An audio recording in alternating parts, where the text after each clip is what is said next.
दर्शकों, इस समय हम मौजूद हैं दरबार साहिब के सामने, यानी कि संत रामपाल जी महाराज सतलोक आश्रम में ये दरबार साहिब है।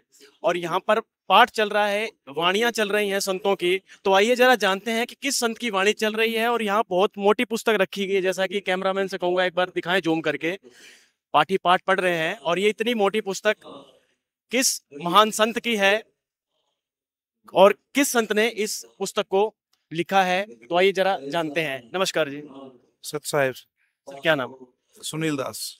सुनील जी, बहुत मोटी पुस्तक है और इस वाणी को सुनकर जो है ऐसा लग रहा है कि अंदर से अलग सी फीलिंग हो रही है, मतलब आनंदित हो रही है आत्मा। तो ये वाणी किस महान संत की है? देखिए, ये जो अमर ग्रंथ साहिब हमारे कबीर पंथ से गरीबदास जी महाराज जी ने, जिनको कबीर परमात्मा बालक रूप में कुछ वर्षों पहले सहस्री सतलोक लेके गए और उनको ऊपर का पूरा दृश्य दिखाया। तो जब उन्होंने नीचे आके वाणी का उच्चारण शुरू करना शुरू किया तो लोगों ने वाणी को सुना और उसके बाद कबीर साहब ने अपने शिष्य से गरीबदास जी महाराज जी से अमर ग्रंथ साहब लिखवाया।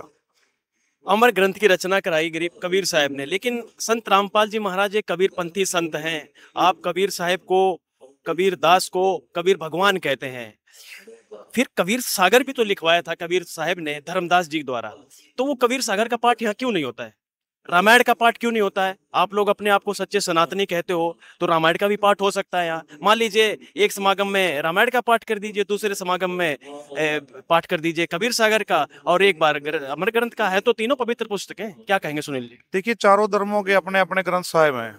जैसा आपने भी देखा होगा, मुसलमान भाइयों का अपना है, सिख पंथ का अपना ग्रंथ साहिब है, हिंदू सनातन धर्म के अंदर गीता को ग्रंथ साहिब माना गया है। ये सूक्ष्म वेद है।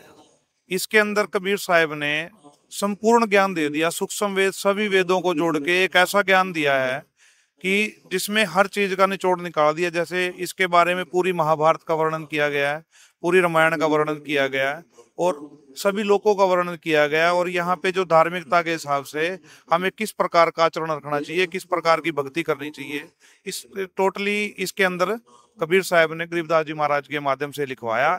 मुझे ये लगता है कि इस जो ये ग्रंथ साहब है, इसमें बहुत ही अमर वाणी है, इसलिए हम इस ग्रंथ साहब का यहाँ पे पाठ करते हैं। अखंड संपूर्ण है ये, बिल्कुल संपूर्ण ज्ञान, पूरे वेद 18 प्राण शास्त्र सभी को मिला के सबसे ऊपर का वेद है, जिसको सूक्ष्म वेद कहते हैं, जिसमें संपूर्ण ज्ञान होता है। देखिए, आप बता रहे हैं कि इसमें पुराणों का वर्णन है, रामायण का वर्णन है, महाभारत का वर्णन, लेकिन हमारे दर्शकों को ये समझाइए कि गरीबदास जी महाराज जी ने कैसे लिख दिया ये सारा कुछ।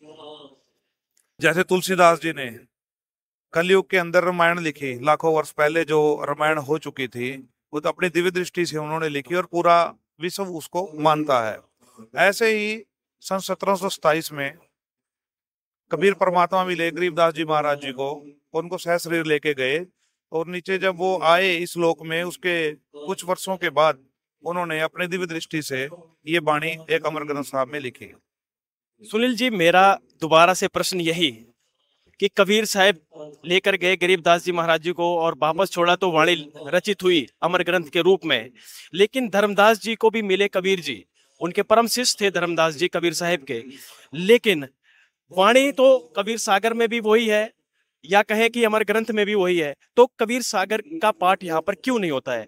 अमर ग्रंथ का ही पाठ क्यों किया जाता है? कारण? देखिए, मैं आपको बताना चाहता हूँ कि युगलानंद बिहारी जी ने 1100 प्रतिलिपियां लिखी, पढ़ी और एक कबीर सागर बनाया। यानी 1100 प्रतिलिपियां किसकी पढ़ी? अन्य संतों की?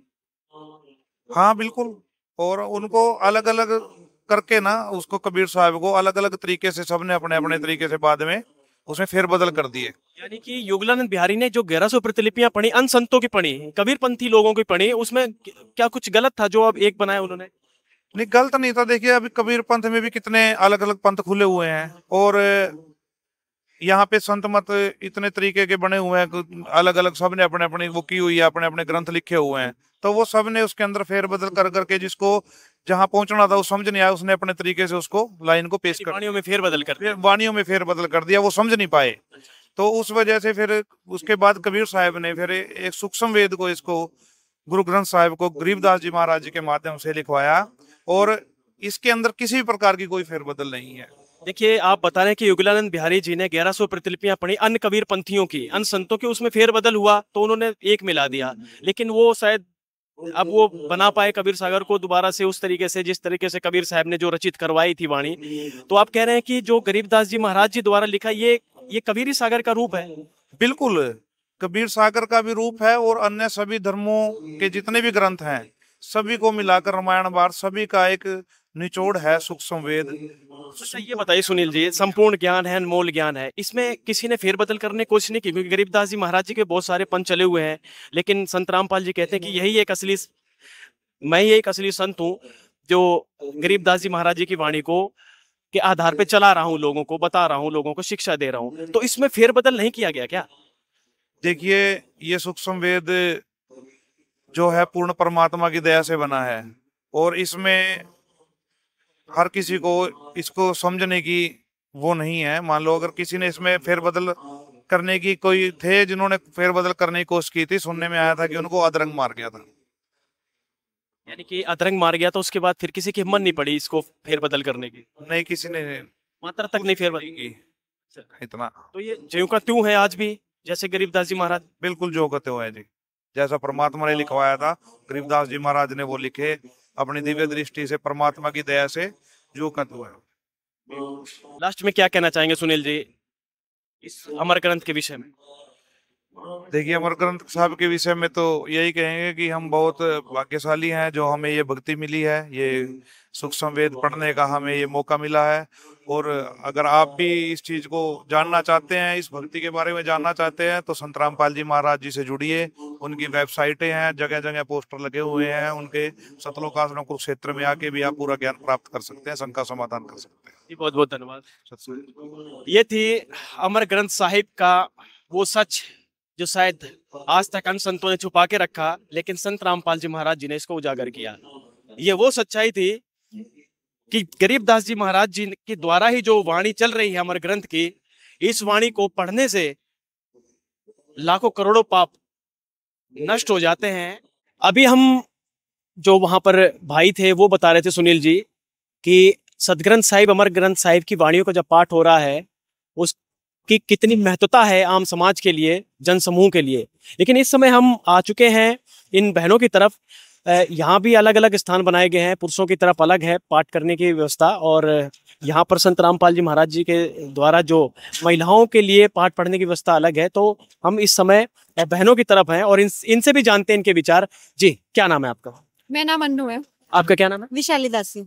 वैशाली और अन्नू, आप दोनों यहाँ पर सेवादार हैं, तो पाठ की सेवा करते हैं। तो अन्नू जी ये बताइए कि जो ये पाठ चल रहा है तो यहाँ किस तरीके से यज्ञ आप करते हो? इस वाणी के द्वारा ये किया जाता है या यज्ञों की क्या विशेषता है और कौन से यज्ञ हैं आपके? जी बताइए।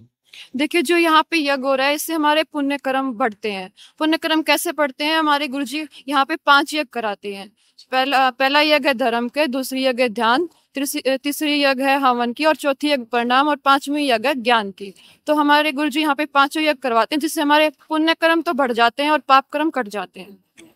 5 यज्ञ की आपने बताई है, धर्म यज्ञ, हवन यज्ञ, प्रणाम यज्ञ, ज्ञान यज्ञ और ध्यान यज्ञ। जो ये 5 यज्ञ हैं आपने बताई हैं, क्या ये यज्ञ अन्य साधु संत नहीं करवाते हैं? देखिए, मुझे नहीं लगता कि अन्य साधु संत ये कराते होंगे। हमारे गुरुजी ये 5 यज्ञ यहाँ पे कराते हैं। 5 यज्ञ कराते हैं। वैशाली जी क्या कहना चाहेंगी? इसका कहीं प्रमाण है शास्त्रों में लिखा हुआ कि जिस तरीके से आप लोग ये पूजा पाठ कर रहे हैं या अमर ग्रंथ साहिब का वाणी का पाठ कर रहे हैं, इसका कहीं प्रमाण है? हाँ जी, इसका प्रमाण है। संत रामपाल जी महाराज जी ने ही हमें ये प्रमाण बताए हैं। गीता जी के अध्याय 3 श्लोक नंबर 10 से 15 में ये जो यज्ञ किस तरह से होते हैं और यज्ञ का क्या महत्व है वो बताया गया है। उसके अंदर ये वर्णन है कि जो प्राणी है उसकी उत्पत्ति होती है अन्न से, और अन्न होता है वर्षा से, वर्षा होती है यज्ञों से, और यज्ञ होते हैं पुण्य कर्मों से। ठीक है जी। और पुण्य जो ये कर्म है ये काल की देन है, कर्म लगाए काल ने। और काल का भी जो पिता है, काल का पिता कौन है? पूर्ण ब्रह्म कबीर साहिब जी। तो इन यज्ञों में पूर्ण परमात्मा कबीर साहिब जी विराजमान होते हैं, फिर जो उनको भोग लगाया जाता है। जो वाणी और जो यज्ञ हो रहे हैं, कहीं ना कहीं इनमें कबीर साहिब भी विराजमान है। हाँ जी, इनमें कबीर साहिब जी साक्षात विराजमान होते हैं। 3 दिन का जैसे ये पाठ चलता है तो वो विराजमान रहते हैं। तो जो पूर्ण परमात्मा को जो भोग लगाते हैं उसके जो शेष अन्न बच जाता है उसका हम श्रद्धालुओं में प्रसाद वितरित होता है। उस प्रसाद को खाने से श्रद्धालुओं के सभी पाप कर्म कट जाते हैं और पुण्य कर्म उनके बढ़ जाते हैं। तो ये वर्णन गीता जी में भी है और यही शास्त्र अनुकूल साधना हमारे संत रामपाल जी महाराज जी बताते हैं। देखिए, शास्त्रों का हवाला देते हुए आपने बहुत ही निचोड़ निकाला है। तो जो ये वाणी चल रही है, ये 5 यज्ञ चल रहे हैं आपके आश्रमों में, ये समाज में क्या प्रभाव करते हैं? जी, इनका समाज में बहुत सकारात्मक प्रभाव है। जैसे जो शब्द है वो कभी खंड नहीं होता। तो जो ये वाणी चलती है 3 दिन लगातार जो वाणी चलती है, इससे वातावरण में शुद्धता आती है। जो अच्छे शब्द होते हैं वो वातावरण में रहते हैं और जो बुरे शब्द होते हैं वो ऊपर चले जाते हैं। यानी बुरी शक्तियां ऊपर चली जाती हैं और जो अच्छी शक्तियां होती हैं वो अच्छी शक्तियां हमारे आसपास रह जाती हैं, जिससे समाज में पॉजिटिविटी आती है। अब जैसे आप देखते होंगे भी लोग गाने सुनते हैं और ये कोई फिल्म देखता है, कोई कुछ करता है, ये सब नेगेटिविटी फैलाते हैं समाज में। क्रोध की भावना इनसे उत्पन्न होती है, द्वेष आता है मन में। लेकिन और जो ये वाणी चलती है इससे पॉजिटिविटी रहती है, मन शांत रहता है और हम भक्ति की तरफ हम अग्रसर होते हैं। हमारे देवी देवता भी खुश हो जाते हैं, प्रसन्न हो जाते हैं, जिससे वो हमें प्रतिफल देते हैं यज्ञ को करने का। यानी यज्ञ करने से आपको मन चाफल देते हैं। देखिए, बहुत ही निचोड़ निकला है, बहुत ही निचोड़ निकला है। इन जो 2 बहनों ने ये प्रमाण दिए कि गीता का अध्याय 3 और 10 से 15 का भी इन्होंने यहाँ पर प्रमाण दिया कि किस तरीके से यज्ञ करने चाहिए और किन योगों में भगवान प्रतिष्ठित है और उसका प्रसाद खाने से, बचा हुआ प्रसाद खाने से पाप कर्म नष्ट होते हैं। फिर मिलेंगे, तब तक के लिए नमस्कार।